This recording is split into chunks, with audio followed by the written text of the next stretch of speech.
One of the most frequent questions that we're asked is, how do we handle funerals and bereavement on a daily basis? And of course, we can handle it because we're on the outside looking in, generally speaking, that we're not maybe directly related to the person, that there's just maybe a friend that we've known and we probably know all their family.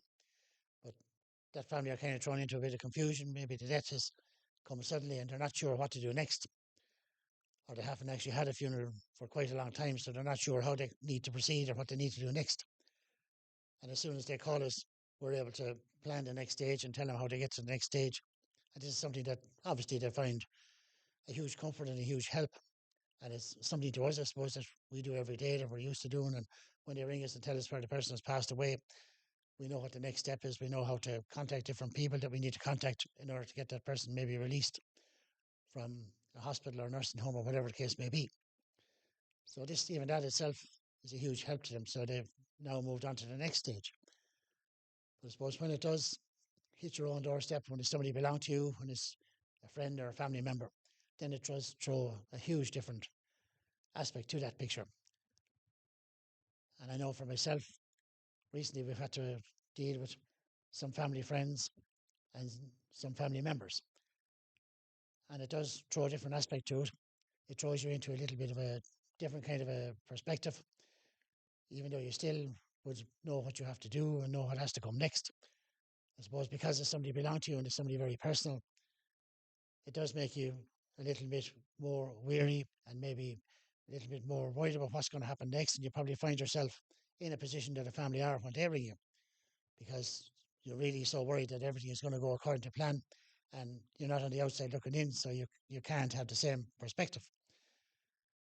To me personally, I felt it was a great honour, a privilege to look after those who were both family and friends. And I know maybe the part I dreaded most was having to get that person ready. And very good friends offered to do it for me, but I felt myself this was something I had to do. That it was a personal thing that I needed to do, just to lay out the person that was belonged to me, related to me, or a friend. I felt it was a privilege and an honour, and I was very, very glad afterwards that I did it. I know during the process of actually carrying out that service, I kind of went into a bit of an autopilot, and I maybe found parts of the funeral afterwards were actually harder than actually laying out the person. But I did find that when we were able to view the person afterwards, when family and friends called to see the person, when we had prayers and different items in the funeral home, it was a healing process. It was part of the bereavement process, and I found it very helpful. And people came and told stories and talked about the person. And when everybody left, myself and Louise and Eddie, we were able to come down and sit with the person and do our little bit of chatting and our talking, a little bit of crying. And this was a huge help to us. It was, again, part of the grieving process. And I know there's a great saying, they say that let our farewell express our affection for them. And I think that's a very important thing to do.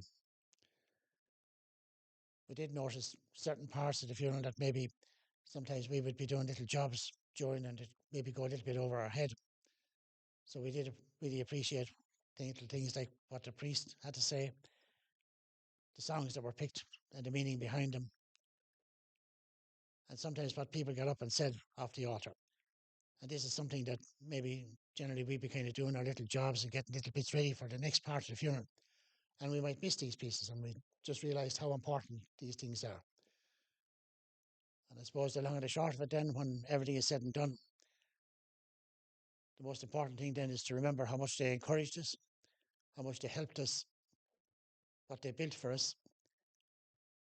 And by doing that, then their memory will live on.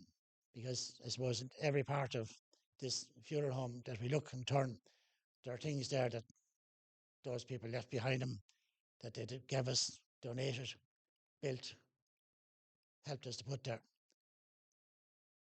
So that will keep their memory alive as long as we're here. We'll always remember them.